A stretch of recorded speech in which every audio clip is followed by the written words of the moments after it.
Em audiência no Senado Federal, destinada a debater ilegalidades de inquéritos conduzidos no STF e solicitar esclarecimentos do ministro Alexandre de Moraes quanto a abusos e inconstitucionalidades, Bruno Bianco, nomeado pelo presidente Jair Bolsonaro para a Advocacia Geral da União, listou uma série de irregularidades e ilegalidades nos inquéritos políticos de Moraes. Bianco citou as graves afrontas ao princípio acusatório, pilar do Estado de Direito e da democracia, transgressões da duração razoável de inquéritos, desrespeitos à função constitucional do Ministério Público, elasticidade e distorções na interpretação de um antigo artigo do regimento interno do STF, danos ao sistema de freios e contrapesos e à harmonia entre os poderes, o ferimento ao princípio da inércia do Judiciário, a instrumentalização da Polícia Federal por parte de Moraes, que preside tais inquéritos de maneira monocrática, a ausência de acesso aos autos, o que permitiria o exercício do direito de defesa, bem como o uso da tática Fishing Expedition, abuso judicial destinado a, por meio de ações arbitrárias e sem justificativa cabível para respaldar ações invasivas, caçar indícios com a finalidade de eliminar adversários políticos. O AGU introduziu. Em grande parte dos casos, o primeiro ponto que eu gostaria de deixar claro com total isenção é que nem mesmo a Advocacia Geral da União tem acesso aos autos, em que pese termos feito já reiterados pedidos nesse sentido.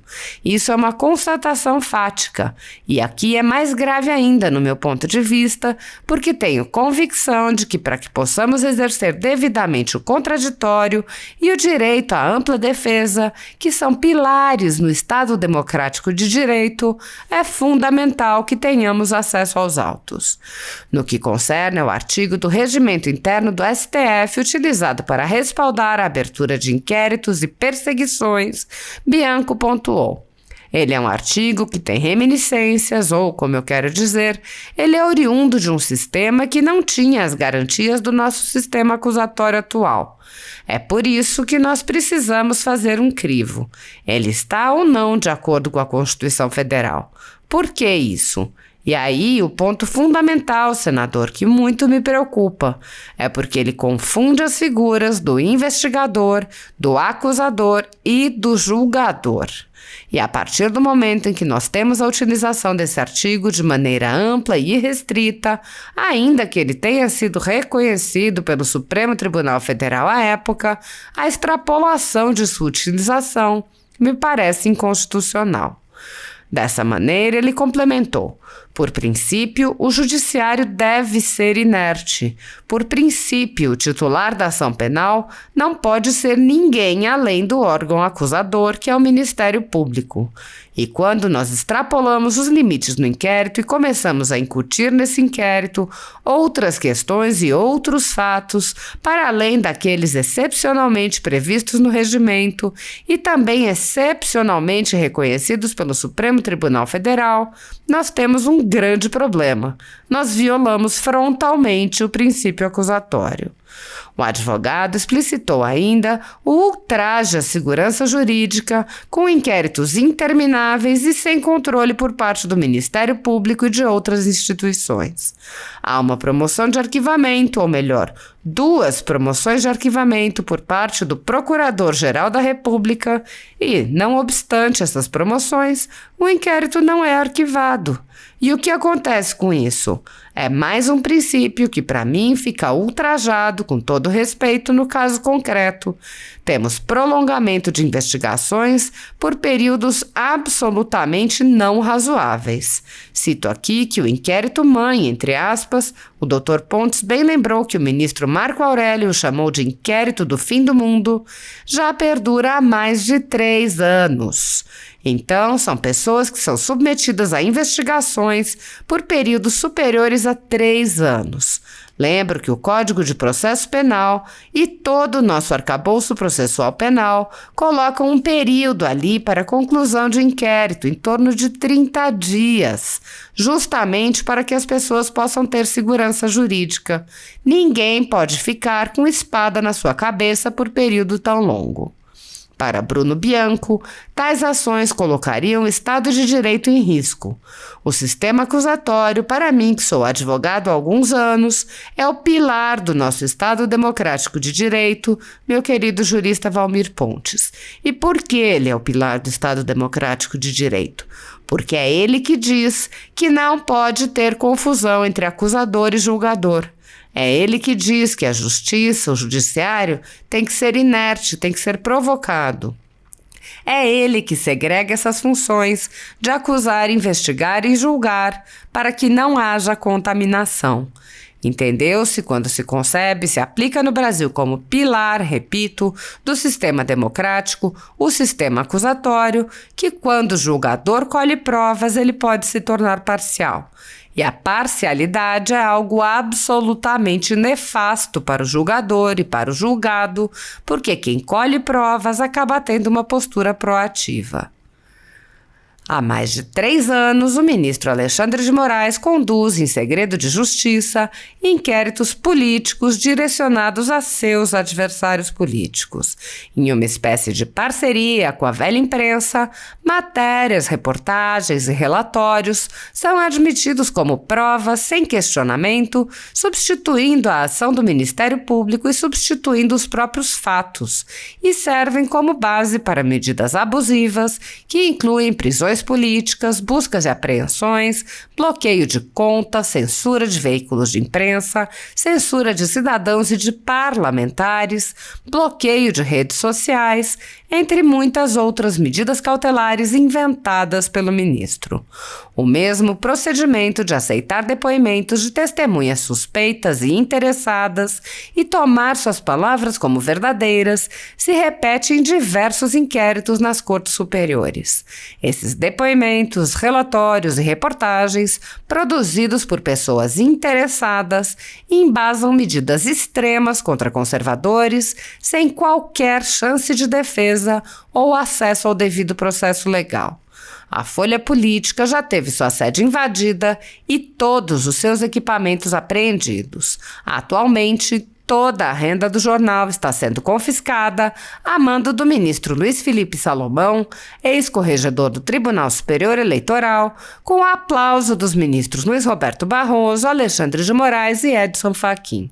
Há mais de 14 meses, todos os rendimentos de jornais, sites e canais conservadores são retidos sem qualquer base legal.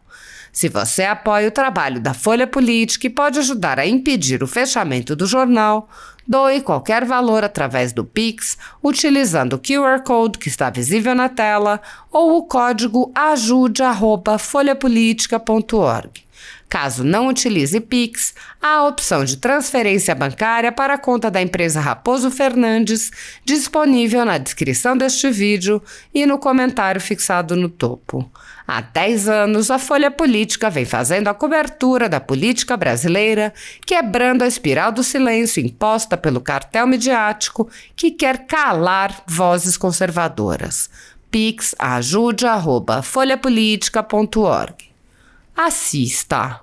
Senador Girão, eu que lhe agradeço o convite. Eu, a bem da verdade, tomo esse convite como quase que uma convocação e vou explicar por quê. Porque uma comissão de transparência, governança e fiscalização do Senado Federal, quando convoca um servidor público, ele tem, na minha ótica, uma missão institucional a cumprir. Então, sempre que chamado aqui, eu virei com grande prazer e entregarei com toda certeza absoluta o mais sincero os mais sinceros pensamentos e as minhas mais sinceras conclusões. Na prática, de fato, um tema complexo. A minha missão de advogado-geral da União me coloca numa posição até mais complexa do que, eventualmente, de um profissional liberal ou de um próprio senador da República, já que eu tenho todas as restrições impostas pelo cargo, mas, por óbvio, todas essas restrições, elas se apequenam quando estamos diante de um interesse público. E o comparecimento ao Senado Federal, ele é, de fato, algo que é inerente à missão de um servidor público. Eu prestei concurso público há quase 15 anos e a minha missão é única, é servir ao público. e eu não tenho como servir ao público de maneira diferente, a não ser vindo ao Senado por uma convocação de Vossa Excelência, para que eu possa expor um pouco as minhas convicções, seja qual o caso for. Isso é, de fato, repito, uma missão que eu tenho para com a sociedade, e assim eu faço de coração aberto e faço, sim, entre aspas, todos os malabarismos possíveis para estar aqui e sempre estarei, senador, por isso que eu lhe agradeço. Eu parabenizo pelos convidados, né, todos eles, inclusive aqueles ausentes. Eu gostaria que todos estivessem vindo, compreendo as ausências, obviamente, mas sempre é importante debater, sempre é importante que possamos ouvir e sermos ouvidos. Acho que, de fato, o senhor usou uma palavra muito pertinente, que o senhor acredita na boa-fé das pessoas, nessa possibilidade de mudança de posicionamentos, né? Então, não tenho dúvidas que uma audiência pública como essa proporciona o debate, nos permite ponderações, faz com que todas as pessoas que nos escutam, e a nós também que escutamos aos outros, possamos ponderar as nossas atitudes, e eu espero que as minhas palavras breves possam repercutir de uma maneira absolutamente positiva e de boa fé. Então, essa é a minha primeira ressalva. O segundo ponto, senador, que eu faço questão de deixar muito claro, eu não venho aqui criticar o Supremo Tribunal Federal e nem mesmo qualquer um de seus ministros. Eu venho aqui, enquanto advogado-geral da União, repito, cumprir uma missão e explicar à sociedade qual o nosso ponto de vista, o ponto de vista da Advocacia Geral da União, o ponto de vista institucional, aqui representada por mim, e o ponto de vista pessoal, enquanto advogado e jurista, muito bem feito também já pelo professor Valmir. Então, o primeiro ponto fundamental, senador, que eu acho que eu tenho que tratar desse inquérito, a Advocacia Geral da União atua e atuou especialmente em duas ações, duas arguições de descumprimento de preceito fundamental, as conhecidas ADPFs, que tratam desse inquérito. E nós também, pontualmente, atuamos representando autoridades que são investigadas nesse inquérito. Agora, nas primeiras atuações, repito, nas ADPFs, o nosso conhecimento é amplo. Uma delas, diga-se de passagem, proposta pelo próprio presidente da República. Então, de fato, a atuação ela é direta da Advocacia Geral da União. A outra, uma DPF proposta pelo Partido Rede. E aqui eu vou explicar eventuais mudanças de posicionamentos que vieram com ambas as ADPFs. Enquanto atuamos como representante de autoridades, e aqui eu deixo muito claro que a Advocacia Geral da União, ela judicialmente representa os três poderes. A AGU é um órgão de Estado com assento constitucional, uma função essencial à justiça, e ela atua para os três poderes. E, portanto, na nossa atuação como representação de autoridades, nós representamos o Executivo e seus servidores, o Legislativo e seus membros, e também o Judiciário. Então, quaisquer dos servidores, inclusive magistrados, senadores, deputados que queiram, e também membros do Executivo, a representação da AGU, nós o faremos. E, nesse caso específico, nós representamos o Presidente da República e alguns servidores que estão investigados nesses inquéritos. No entanto, o meu querido senador, presidente desta comissão, em grande parte dos casos, o primeiro ponto que eu gostaria de deixar claro, com total isenção, nem mesmo a Advocacia Geral da União tem acesso aos autos. Em que pese, temos feito já reiterados pedidos nesse sentido. E eu vou repetir, isso não é crítica. Não tomem isso como crítica a um ministro ou ao Supremo. Isso é uma constatação fática. E aqui é mais grave ainda do meu ponto de vista. Porque eu acho, ou melhor, eu tenho convicção, que para que possamos exercer devidamente o contraditório e o direito à mais ampla defesa, que são pilares do nosso Estado Democrático de Direito, fundamental que tenhamos acesso aos autos. Esse é o primeiro ponto fundamental, senador, que eu tenho uma missão institucional de trazer ao senhor. E trago, repito, e a expressão é essa, de coração aberto, sem receios, sem qualquer tipo de medo, porque essa é uma palavra da moda, já que eu sou servidor público e preciso trazer à sociedade essas realidades. Como tudo isso começa? E me parece que eu preciso ser muito justo que o começo disso ele é muito correto, do ponto de vista jurídico, na minha ótica jurídica. Começa com o artigo 43 do Regimento do Supremo Tribunal Federal, já submetido ao crivo do Supremo Tribunal Federal, porque ele é anterior à Constituição Federal de 1988, ele é recepcionado e ele diz o seguinte, o nosso querido professor Pontes já bem explicitou: quando estivermos diante de uma afronta a alguma pessoa que tem jurisdição perante o Supremo Tribunal Federal, no âmbito do Supremo Tribunal Federal, o presidente do Supremo Tribunal Federal abre um inquérito.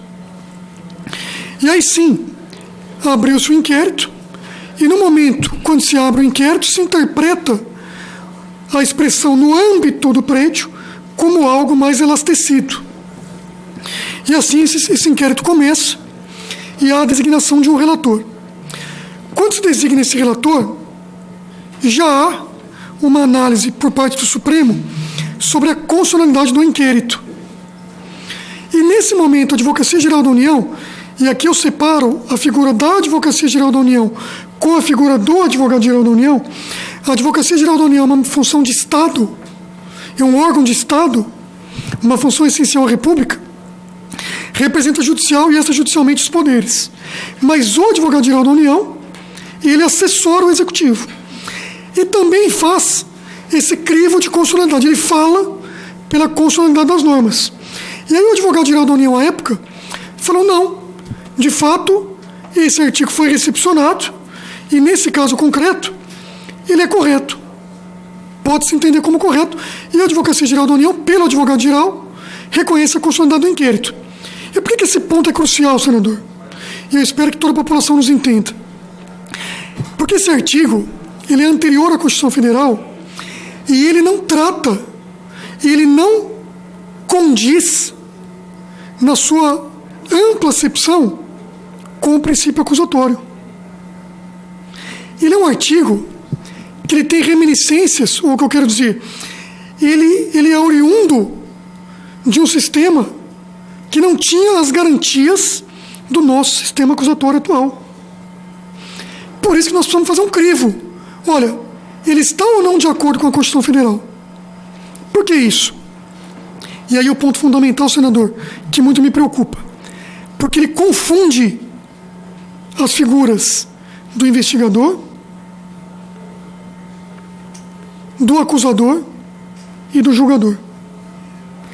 Esse artigo, por si só, e eu repito, ele teve sua constitucionalidade reconhecida pelo Supremo Tribunal Federal com ressalvas, e ele deve ser aplicado de maneira absolutamente excepcional, porque ele confunde as figuras do acusador, do investigador e do julgador. É bom que se repita isso.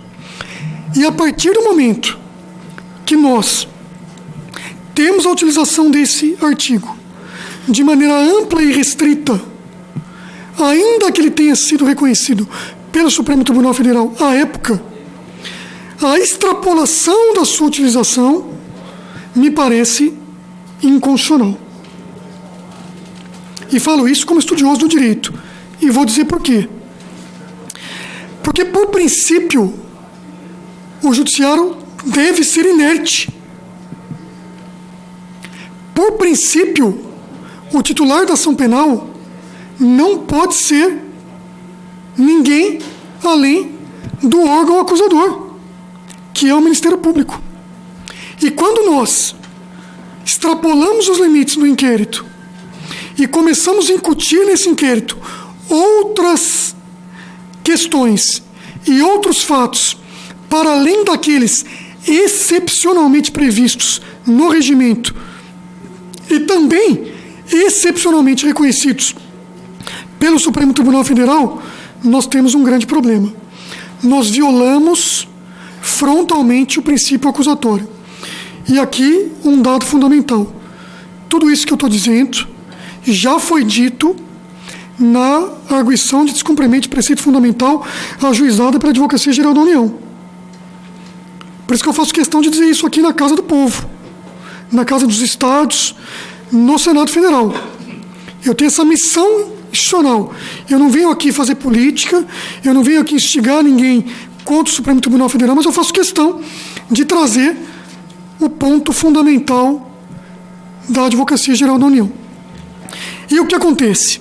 Temos o inquérito 4781, instaurado nessas bases, e aí, uma vez instaurado esse inquérito, com pedido de arquivamento pelo titular da ação penal, esse pedido, na verdade, não é um pedido. Nós temos aqui um promotor de justiça, um procurador. Quando o Ministério Público o faz, ele promove o arquivamento. E absolutamente em casos excepcionais que o Supremo Tribunal Federal ou o Judiciário não reconhece. Mas quando o membro do Ministério Público, o órgão do Ministério Público diz que está promovido o arquivamento, tem que estar promovido o arquivamento. E nesse caso não foi arquivado. Então se instaurou um outro inquérito. Mais um ponto fundamental que eu gosto de trazer aqui, que eu preciso trazer aqui. Num caso concreto,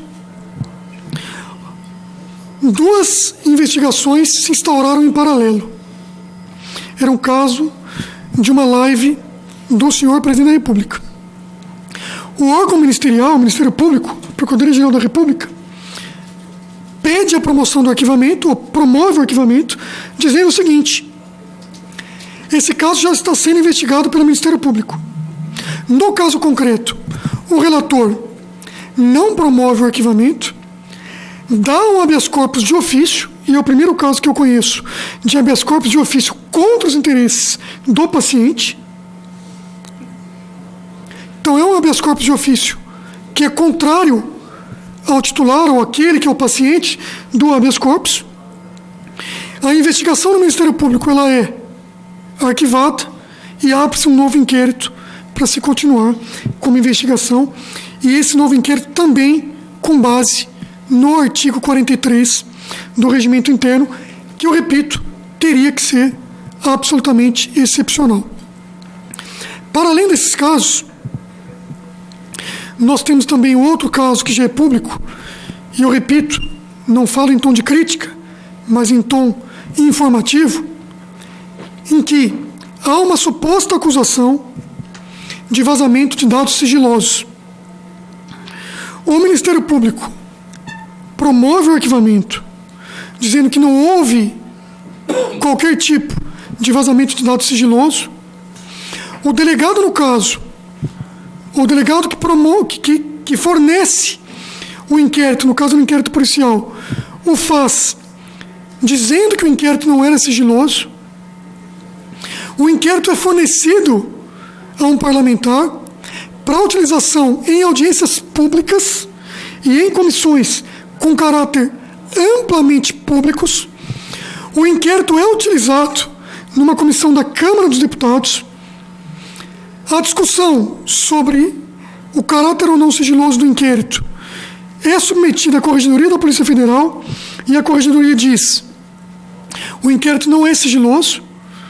E eu repito, há uma promoção de arquivamento, ou melhor, 2 promoções de arquivamento por parte do Procurador-Geral da República, e não obstante essas promoções, o inquérito não é arquivado.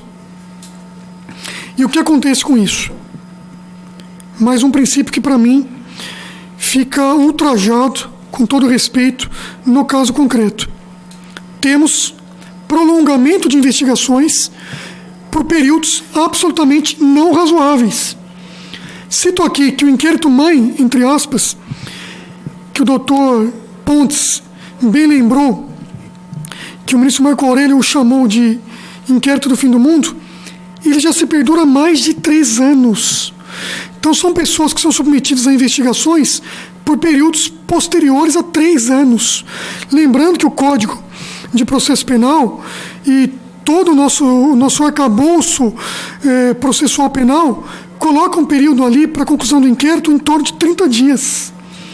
Justamente para que as pessoas possam ter segurança jurídica. Ninguém pode ficar com a espada na sua cabeça por período tão longo, né?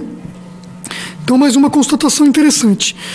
Eu sigo aqui, querido senador, e lhe parabenizando aí mais uma vez por essa iniciativa, que o primeiro ponto que me parece que nós temos que discutir, e o Senado Federal é o órgão, em conjunto com a Câmara, mas especificamente o Senado, para essa discussão, e mais do que tudo a sociedade, que é o cotejo entre esse regimento interno no artigo 43, que foi recepcionado, sim, pela Constituição Federal, mas como ele deve ser interpretado à luz do nosso sistema acusatório. E como que eu vejo, senador, o sistema acusatório,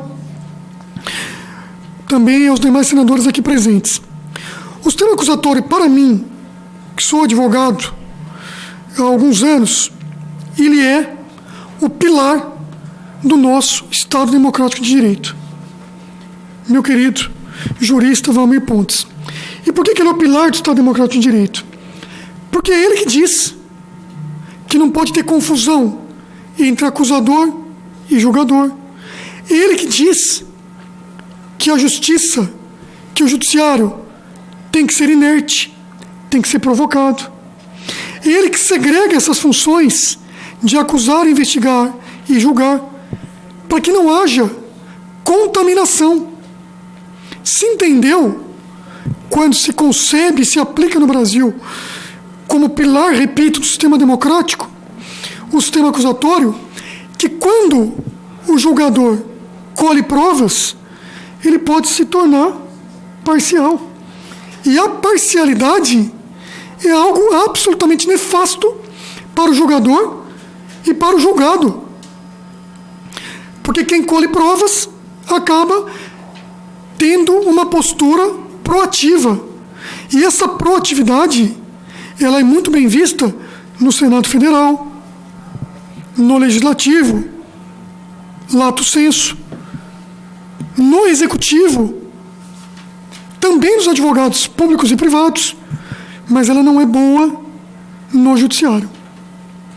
E ela, na prática, eu vou usar uma palavra forte, e eu entendo assim, por isso que eu faço, ela é proibida ao juiz. Porque o juiz tem que ser imparcial. O juiz tem que ser inerte. E é por isso que o sistema, e aqui eu trago os freios e contrapesos que também contrabalanceiam as relações entre executivo, legislativo e judiciário, justamente para que um poder não faça intervenção no outro. O sistema de freios e contrapesos, conhecido como check and balance, porque é oriundo da expressão em inglês, ele é justamente a maneira pela qual os três poderes se contrabalanceiam, para que não haja sobreposição de um em relação ao outro, e para que nós possamos viver em harmonia. E aí que nós temos, senador, o que chamamos de funções típicas e funções atípicas. Por óbvio, o Senado Federal tem a missão de legislar, junto com o Congresso Nacional, com a Câmara. E essa é uma função típica. Mas, obviamente, que a mesa, por exemplo, do Senado, exerce funções administrativas. E aí sim executa. Só que isso é uma função atípica. Quando sua função atípica extrapola os limites da sua função típica, temos aqui algo para ponderar. Temos algo para pensar. E é por isso que essa audiência pública, senador, nos coloca a ponderar. E o objetivo que aqui eu estou, e fiz questão de estar, repito, por convocação, porque essa casa é a casa do controle, é a casa da transparência, é a casa que nos faz mais sérios em nossas missões, porque nós temos que prestar contas ao Senado Federal e à Câmara, e eu faço dizendo o seguinte: vamos ponderar, vamos discutir. Nós estamos cumprindo o princípio acusatório? Porque eu, meu querido senador, que não faço nada errado, às vezes tenho medo. E tenho medo pelas minhas filhas, tenho medo pelos meus familiares, porque eu preciso cumprir e fazer cumprir os pilares do Estado Democrático de Direito. A missão que nós exercemos não é simples. Quando buscamos e quando nos aventuramos em uma missão pública, e o senhor muito bem lembrou, senador, nós abdicamos de algumas coisas boas da vida. E a primeira delas é: nossa vida vira transparente. Nós temos que prestar contas do que fazemos. E a minha prestação de contas é justamente no seguinte sentido: eu vou trabalhar todos os dias para que sejam cumpridos os pilares do Estado Democrático de Direito. E é isso que eu faço aqui. E eu pondero: será que esses inquéritos, não obstante o conteúdo deles, muitos dos quais eu, como cidadão, discordo, por exemplo, a questão que envolveu os empresários, eu discordo do conteúdo, mesmo não sendo advogado dos empresários, não tendo a procuração deles, eu discordo do conteúdo. Pode ser que ocorra ou que apareçam outras coisas, mas pelo que eu vi e vi pela imprensa, eu discordo do conteúdo. Porque na prática, conversa privada tem que ser conversa privada. E medidas drásticas, como busca e apreensão, como restrições, até financeiras, e restrições em redes sociais, são destinadas para atos graves. E ali, repito, pelo que vi da imprensa, pelo que tive contato, eu não vi nada que justifique condutas como essas. E vou além. Também tenho ressalvas quanto à própria origem desses inquéritos, seja por questão de foro de prerrogativa de função, já que esses empresários não têm foro, e seja também pela própria origem do inquérito que eu já citei, que ultraja muitos princípios em relação aos quais nós, brasileiros livres e que vivemos em um Estado Democrático de Direito garantido pela harmonia dos três poderes, não queremos ver ultrajados. E vou citar. O primeiro deles, o sistema acusatório, que eu já disse. A segregação de funções deve ser sagrada. Muito me assusta quando nós temos a mistura de figuras dentro de um inquérito. E repito, neste caso, ele é tão peculiar, senador, tão peculiar, porque a própria Polícia Federal, quando nesse inquérito atua, ela não atua, pelo menos na minha ótica, como Polícia Federal. E as ADPFs, quando julgadas pelo Supremo Tribunal Federal, são expressas ao reconhecerem: o ministro relator, no caso concreto, atua como presidente do inquérito. Não é isso, Bruno? Ele preside o inquérito. Então, o ministro relator, quando diante desse inquérito, ele preside o inquérito e não a autoridade policial. Por isso que muito me preocupa o presidente do inquérito, e isso não sai da minha cabeça, isso está expresso na decisão pública do Supremo Tribunal Federal nas ADPFs. Uma delas ajuizada pela Rede Sustentabilidade, outra ajuizada pelo presidente da República. O Supremo foi expresso ao dizer: o ministro relator atua como presidente do inquérito. Se ele atua como presidente do inquérito, ele colhe provas, ele investiga, e se ele investiga, para mim, ele não poderia julgar. E se ele investiga, para mim, ele não poderia acusar. E no caso concreto, na minha ótica de jurista, estes casos deveriam sim, ainda que possam ser investigados ou presididos, seja um inquérito ou qualquer tipo de PET, que a gente chama de petição, no Supremo Tribunal Federal, presidida por um ministro relator, deveria ser objeto de acusação pelo Ministério Público, deveria ser objeto de julgamento por outro ministro, ou eventualmente pelo plenário. Aí sim nós conseguiríamos contemplar na sua expressa acepção o princípio acusatório. E neste ponto também, senador, trago outro princípio, que é o princípio da impessoalidade. E é outro ponto que trago à ponderação. No caso concreto, como o ministro, ou os ministros que presidem esse inquérito, e eu falo sempre em tese, não estou usando nenhum inquérito como base, mas estou falando em tese no artigo 43.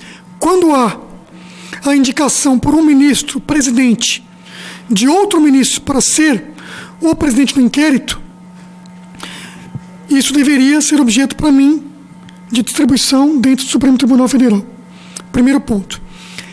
E, obviamente, esse ministro relator não será, na prática, o investigador. Então, ele precisa contar com a mão, a gente chama de longa-manos, de algum órgão de investigação. E isso é correto. Quem o faz, nesses casos, no mais das vezes, é a Polícia Federal. Nesse caso, eu pondero: é a Polícia Federal que está fazendo isso?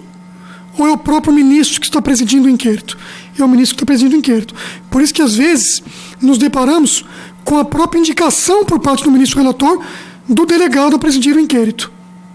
Isso é um ponto também que eu gostaria de chamar a atenção para que nós ponderássemos nessa casa se isso está ou não de acordo com o princípio da impessoalidade, também princípio que nos inspira, que nos conduz dentro da Constituição Federal e, mais do que tudo, dentro do sistema que orienta o serviço público e os servidores públicos.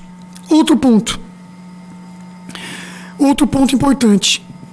O artigo 43, ele é expresso ao dizer que quem abre o inquérito, única e exclusivamente, é o presidente do Supremo Tribunal Federal. E nesses casos, não obstante os peticionamentos, e aqui alguns da Advocacia Geral da União, outros de advogados e muitos outros também do Ministério Público, o próprio relator tem aberto inquéritos. E esses inquéritos, a gente chama de inquéritos filhos, eles gravitam os outros inquéritos. Muitos deles com investigados que não têm foro por prerrogativa e outros deles com casos já com pedido de promoção de arquivamento por parte do Ministério Público. Portanto, também ponderaria se isso não fere o princípio da inércia, por exemplo, que eu já disse, do Supremo Tribunal, de todos os magistrados, né, do próprio Judiciário, e se isso não fere também a titularidade da ação penal, que é clara, do Ministério Público, e no caso concreto do Ministério Público Federal. Né? Então, no caso nós temos o quê? Uma pretensa vítima, que de fato o ministro que é o presidente do inquérito pode ou não ser pretensa vítima, porque os atos são contra ministros, né? Os atos que se alegam são contra ministros ou contra o próprio Supremo Tribunal Federal. E, repito, atos contra ministros e atos contra o Supremo Tribunal Federal devem sim ser investigados. Eu não critico o teor, eu não critico o fato, repito, não critico o Supremo Tribunal Federal, mas eu critico a maneira, eu critico a questão processual, com todo o respeito e isenção, e acho com toda a liberdade que tenho de falar enquanto servidor público, mais do que liberdade me parece até que eu tenho o dever. Um ponto fundamental, senador, me perdoe aqui por estar me alongando, um ponto interessante que eu também gostaria de citar, e nós já citamos isso em algumas oportunidades, é o seguinte: será que o prolongamento desses inquéritos por 3 anos e essas investigações, primeiro, não causam uma insegurança aos investigados que teriam o direito de se defender, porque na prática sequer têm acesso aos autos?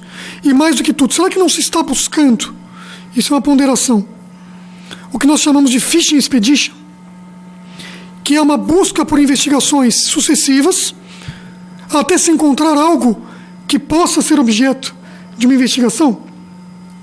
Isso me parece um pouco também, no mínimo, ponderável, que é basicamente o quê? Ficar buscando ligações, e ontem acompanhei pela mídia alguns, a gente chama de aranha, né? Alguns gráficos que acabam ligando umas pessoas a outra e vão se buscando interceptações telefônicas, vão se buscando conversas de WhatsApp, quebra de sigilo telemático, e não se encontra nada, daí se busca outras pessoas e vão se buscando até que se encontre algo. Obviamente que eu quero que algo seja encontrado, se errado for. Eu quero que se investigue ao máximo qualquer tipo de coisa contrária à lei. Eu não falo que eu sou o maior, porque eu acho pretensão falar eu sou o maior e não sou o maior, mas eu me entendo um grande defensor da lei. E a minha fala aqui, ela é clara, simples e objetiva. Traz aos senhores e às senhoras uma interpretação da lei. E eu, enquanto advogado-geral da União, tenho uma missão. Também sou um dos intérpretes da lei. E aqui eu faço. E o que eu busco com isso? Eu busco com isso trazer à ponderação dessa casa pontos que, na minha ótica, não me parecem a boa ou a melhor interpretação da legislação.